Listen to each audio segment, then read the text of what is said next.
अस्सलाम वालेकुम व्यूअर्स, मैं हूं समीना पाशा। उम्मीद है आप लोग खैरियत से होंगे। व्यूअर्स, आज बल्दियाती इंतखाबात के हवाले से आपसे बात करनी है मुझे। और बल्दियाती इंतखाबात में किसकी जीत है किसकी हार है, ये तज्ज़िये तबसरे तो आप देख ही रहे हैं। लेकिन मैं आपको सिर्फ ये बताना चाहती हूँ कि मेरी नज़र में असल में लूज़र कौन है इसमें। वो एक बहुत ही वो शख्स है जिसने इलेक्शन नहीं लड़ा है, वही इसका लूज़र है। वो कौन है वो मैं आपको आज के व्लॉग में बताऊंगी, और ये भी बताऊंगी कि मुख्तलिफ पार्टीज़ जो थी वो कहाँ पर कैसे इलेक्शंस में कैंपेन करती थी और रिजल्ट्स उसके मुताबिक थे या नहीं। लेकिन उससे पहले आपसे रिक्वेस्ट है कि जनाब चैनल को कर लें सब्सक्राइब और वीडियो को लाइक और शेयर भी ज़रूर कीजिए, और इसके साथ साथ अपने हल्का अहबाब इस चैनल के बारे में बताएं।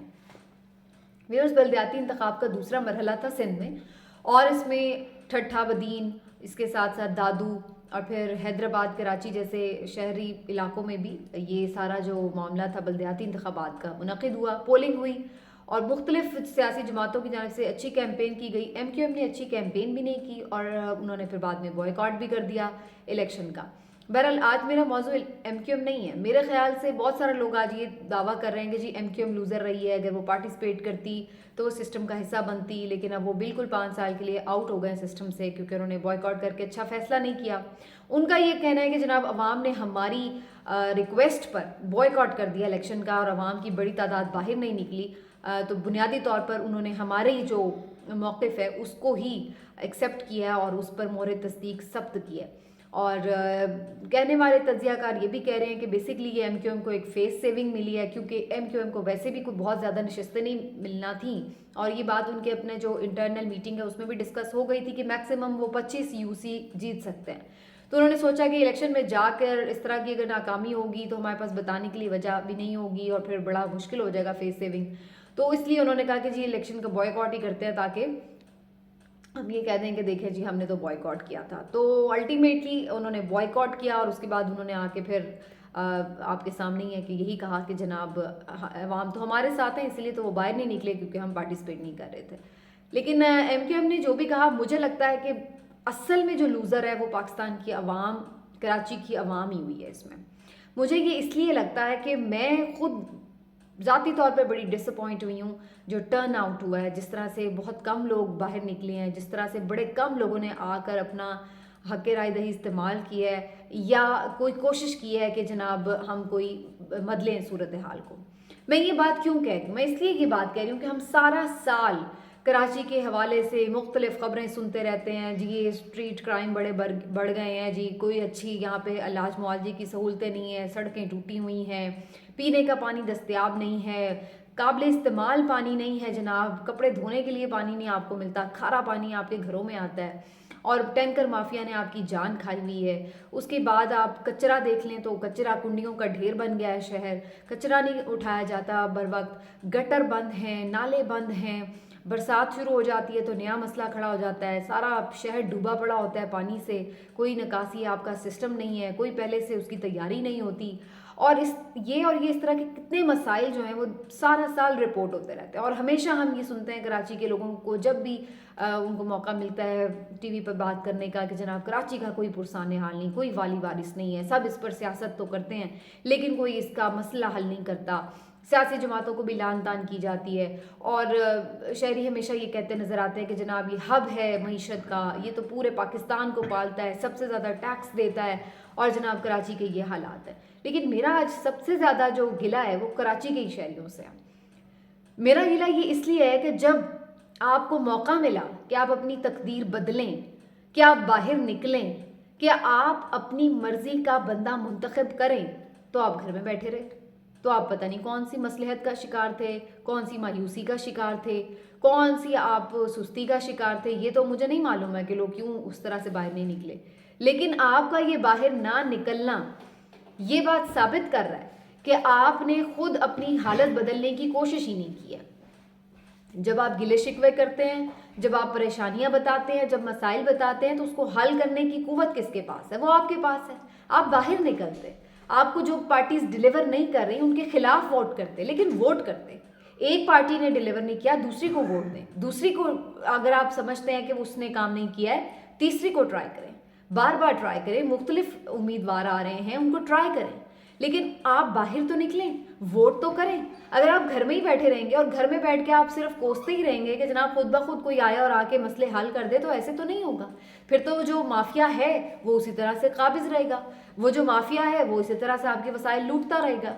लेकिन आप लोग उसका हाथ रोकने का जो एक आसान तरीका है, जिसमें आपको ना कोई पैसे खर्च हो रहे हैं, जिसमें आपको ना कोई आगो खून की नदियां बहानी पड़ रही हैं, ना आपको कोई इतना ज़्यादा कष्ट उठाना पड़ा है, जाके एक मोहर ही लगानी है, तो इतना सा तरद्दुद करके अपनी तकदीर बदलने की कम से कम कुछ तो कोशिश करें।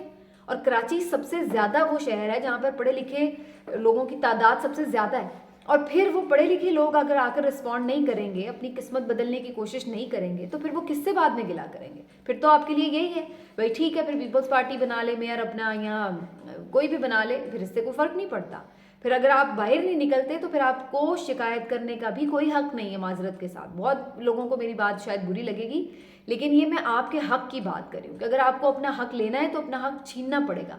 और छीनने का तरीका ये नहीं है ज़रूरी कि कोई गन पॉइंट पे आपने छीनना है। फिर आप इसी तरीके से बाहर तो निकलें यार, अपना वोट कास्ट करें, लोगों को बताएं कि आप क्या सोच रहे हैं, किसके लिए सोच रहे हैं।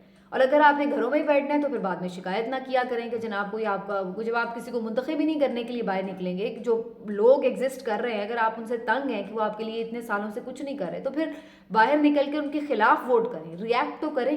ये तो नहीं है कि बस आप शोर मचाएं लेकिन काम जब करने का वक्त आए तो घरों में पड़े रहें। तो फिर इस तरह तो फिर यही किस्मत है। और फिलहाल हमें ये खबरें बहुत तेज़ी से आ रही हैं कि बड़ी ज़्यादा वसी पैमाने पर जो है वो पीपल्स पार्टी ने मैनेज किया इस इलेक्शन को। ना सिर्फ ये कि हल्का बंदियों के ऊपर जो कि MQM के भी एतराज़ात हैं, जमात इस्लामी ने भी कहा है कि हमें एतराज़ात थे, PTI कहती है हमारे भी तहफ़्फ़ुज़ात थे। तो जहाँ पर पीपल्स पार्टी ने हल्का बंदियों में एक इस किस्म की कोशिश की कि वो इलेक्शन को बेहतर तरीके से मैनेज कर सके, वहीं उनकी जो रिवायती एक ठप्पे पे ठप्पा वाली मुहिम है वो भी हमें बहुत सी सोशल मीडिया फुटेजेस में नज़र आई।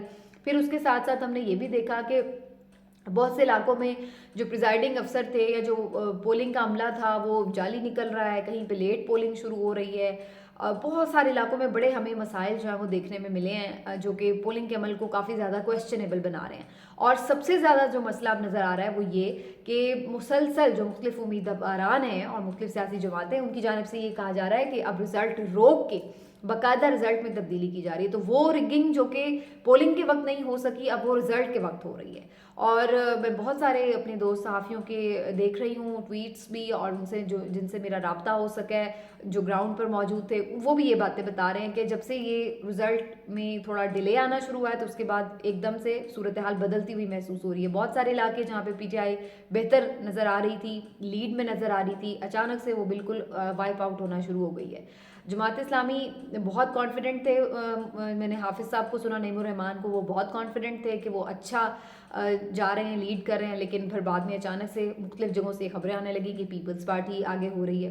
तो ये बड़ी हैरत की बात है मेरे लिए तो, कि अगर पीपल्स पार्टी कराची में बाकी जगहों पर जीतती है तो मैं शायद इतनी हैरान नहीं होती, क्योंकि वहाँ पर बहुत सारी दीगर जो जमातें हैं वो उस तरह से काम ही नहीं करती हैं, उस तरह से कैंडिडेट भी प्रॉपर नहीं उनके खड़े होते, तो वहाँ पर तो एक सूरत हाल मुख्तलिफ होती है। लेकिन कराची जैसे शहर में जहाँ पर इतने अरसे से पीपल्स पार्टी हुकूमत एंजॉय कर रही है लेकिन उसके कभी मसाइल हल नहीं किए, वहाँ पर पीपल्स पार्टी का जीतना ये बजाते खुद एक मेरे लिए तो बड़ा आयरॉनिकल है। लेकिन अगर कराची के लोगों को यही पसंद है, यही उनकी चॉइस है, तो फिर ये उनकी मर्ज़ी है, हम उनका हक तो नहीं ले सकते, ये उनकी चॉइस है, तो फिर उनको मुबारक हो। लेकिन बहरहाल ये कि ये सूरत हाल हमें यही दिखाई दे रही कि जो ये पूरा इलेक्शन है ये काफ़ी ज़्यादा मुतनाज़ होने जा रहा है आने वाले दिनों में। MQM तो इसको ऑलरेडी रिजेक्ट कर चुकी है, तो वो भी इसको मुतनाज़ ही कहेगी। और अब आप देखिएगा कि अगर PTI या जमात इस्लामी इसको फर्दर ये कैंपेन लॉन्च करते हैं कि इलेक्शन सही से कंडक्ट नहीं हुआ, तो अल्टीमेटली वो भी इसको रिजेक्ट ही कर रहे होंगे। तो ये ओवरऑल एक तो इतने सालों बाद बल्दियाती इलेक्शन का होना इटसेल्फ एक बड़ा ख़राब मामला है, और फिर उसके बाद अगर वो हो और उसके ऊपर किसी की तहफ़्फ़ुज़ात हो, आवाम ने उसको पार्टिसिपेट करके उस तरह से हैसियत ही ना दी हो, तो फिर ये वाकई एक क्वेश्चनेबल सा इलेक्शन बन जाता है। लेकिन यहाँ पर बहुत सारी जो चीज़ें हैं वो देखने वाली हैं PTI के लिए भी, कि क्या वो सिर्फ इमरान खान के नैरेटिव, उनकी मकबूलियत, उनकी पर्सनालिटी क्रेज़ और जो एक नैरेटिव उनका इस वक्त चल रहा है आइडियोलॉजी का, اس کی بنا پر ہی ہر الیکشن لڑیں گے، یا پھر جو دیگر لوازمات ہیں الیکشن کے جس میں آپ کی تنظیم سازی، آپ کی کیمپین، الیکشن ڈے پر ووٹر کو گھروں سے نکالنا، اور پھر اس کے ساتھ ساتھ چیزوں کو آخر تک ریزلٹس تک بھی ادھر سے ادھر نہ ہلنا، اور تمام چیزوں کو پراپر الیکشن ڈے پر اس کی پوری سائنس کے ساتھ مینیج کرنا، یہ سب چیزیں بھی انہیں سیکھنی ہوں گی. صرف عمران خان کے نام پر ہی آپ صرف سیاست نہ کریں، بلکہ جو اس کی باقی تنظیمی معاملات ہیں ان کو بھی دیکھنا ہوگا. اسی طرح جماعت اسلامی نے بہت کام کیا ہے، بڑا انہوں نے اس پر کیمپین بھی چلائی، لیکن اگین وہی بات ہے کہ کہیں نہ کہیں جو جس طرح سے ایک سسٹم کو گرپ کیا ہوتا ہے، بلکہ میں آج اپنی ٹرانسمیشن میں بھی یہ بات کر رہی تھی کہ پیپلز پارٹی کے انڈر تو میٹرک کے امتحانات نہیں ہم نے کبھی دیکھے کہ وہ صاف شفاف ہو جائیں. پھر الیکشن تو بہت بڑی بات ہے، ان کا تو پورا سٹیک ہوتا ہے اس میں، تو وہ کہاں سے وہ صاف شفاف ہو جائیں گے؟ مطلب میں نے تو کوئی سندھ میں ایسا نہیں دیکھا ہے کہ کوئی انٹر کے امتحانات ہوں، میٹرک کے امتحانات ہوں جہاں پہ چیٹنگ نہ ہو رہی ہو. تو یہ لوگ تو یہ اس حد تک اس کو نہیں مینیج کر سکتے، تو پھر الیکشن کو صاف شفاف بنانا تو بہت بڑا کوشچن ہے. لیکن یہ صرف پیپلز پارٹی کی ذمہ داری نہیں ہے، یہ الیکشن کمیشن آف پاکستان کی ذمہ داری ہے کہ وہ صاف شفاف جو الیکشن ہے اس کا انعقاد یقینی بنائے، اور اس کو اینڈ تک یعنی ریزلٹس آنے تک بھی تمام جماعتوں کا اس پر متفق ہونا ضروری ہے. لیکن یہ ایسا کبھی ہوتا نہیں ہمارے ملک میں، اور اس کے لیے کوشش کی گئی تھی کہ ای وی ایم کے تھرو اگر ہو جائیں تو بہت سارے جو اس میں قباحتیں ہیں وہ دور ہو سکتی ہیں، لیکن اس کو بھی ان جو روایتی سیاسی جماعتیں انہوں نے بالکل ریجیکٹ کر دیا، اور آپ کو معلوم ہی ہے کہ جس طرح سے اس پر قانون سازی ہوئی. لیکن بہرحال آنے والے دنوں میں اس پر بات ہوتی رہے گی. ملتے ہیں اگلے ویلاگ میں، اپنا خیال رکھیے. اللہ حافظ.